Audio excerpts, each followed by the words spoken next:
आता सध्या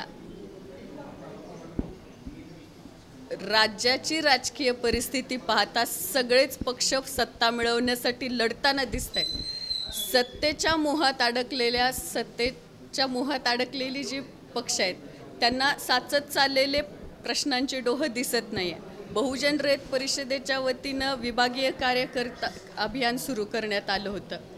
त्या अंतर्गत पूर्णच राज्यातल्या समस्या ज्या काही आहेत न संपणाऱ्या त्याची उत्तरं आता शासन दरबारी मागण्याची वेळ आलेली आहे। जसं की रमाई घरकुल योजनेअंतर्गत स्वतंत्र घरकुल योजना मातंग समाजाला देण्याचा निर्णय घेतला।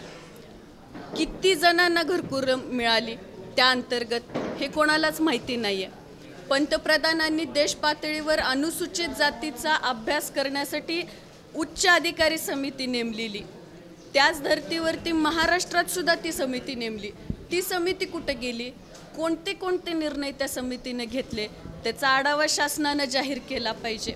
अनुसूचित जातीमध्ये अ, ब, क, ड प्रवर्गवारी करण्यासाठी मातंग समाज गेली 30 वर्षापासून सातत्याने पाठपुरावा करत आहे। राज्यात 12 राज्यांनी प्रस्ताव केंद्र शासनाकडे सादर केलाय, पण महाराष्ट्र राज्याने अ, ब, क, ड वर्गवारी करण्यासंदर्भात आजपर्यंत केंद्राकडे प्रस्ताव सादर केलेला नाही। तो कधी करणार आहे?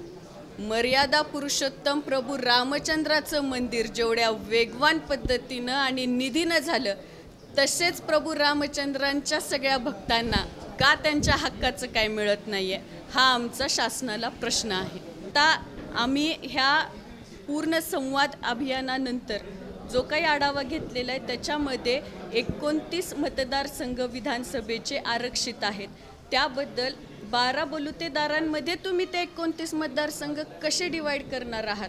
का तिथंही उमेदवारी देत असताना तुम्ही माझा मित्र आहे जवळचा किंवा बायकोचा नातेवाईक आहे म्हणून तुम्ही उमेदवारी देणार आहे का जे आमच्यासाठी आमच्या हक्काचं राखीव आहे संविधानाने दिलेलं ते तुम्ही 12 बलुतेदारांमध्ये त्यांचा विचार करून देणार आहे? ह्या प्रश्नाचं उत्तर जर आम्हाला सरकार देत असेल तर आम्ही समाधानी होऊन काम करत राहू। पण ह्याचं जर आम्हाला अपेक्षित उत्तर मिळालं नाही, ह्या विषयासोबत जर न्याय झाला नाही तर आम्ही वेगळा विचार नक्कीच करू। तिसऱ्या आघाडीत जायला आत्ताच इच्छुक वगैरे मी काही नाही आहे। ही संघटना जो काही निर्णय घेते ते आत्ताही आमचे या विभागातले पश्चिम महाराष्ट्रातले पदाधिकारी कार्यकारिणी सदस्य आहे। या संघटनेमध्ये सगळा निर्णय जो आहे तो सगळे पदाधिकारी मिळून जेव्हा घेतात त्याच वेळेस तो निर्णय पुढे केला जातो। लोकसभेला पक्षाने तुमचा विचार केला नाही आहे, विधानसभेच्या बाबतीत तुमच्या पक्षाकडे काय मागणी आहे? लोकसभेला विचार केला नाही, माझा केला नाही हा प्रश्न नाही आहे। लोकसभेला आमचा मातंग समाज म्हणून तर विचार केलेलाच नाही आहे कुठल्याही पक्षाने। आणि आता राहिली ते झालं लोकसभा, पण विधानसभेला 29 मतदारसंघ आरक्षित आहे तर तिथं माझा विचार करण्यापेक्षा आम्ही 12 बलुतेदार म्हणून अनुसूचित जातीचा विचार करावा अशी माझी मागणी आहे।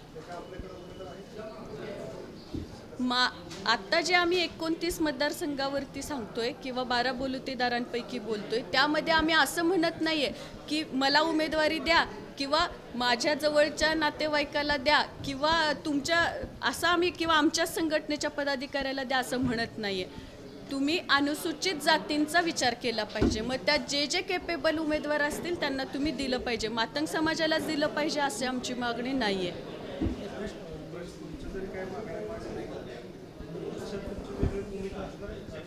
नक्कीच असणार आहे आणि ते घ्यायला आम्हाला सगळे पक्ष भाग पाडणारच आहे।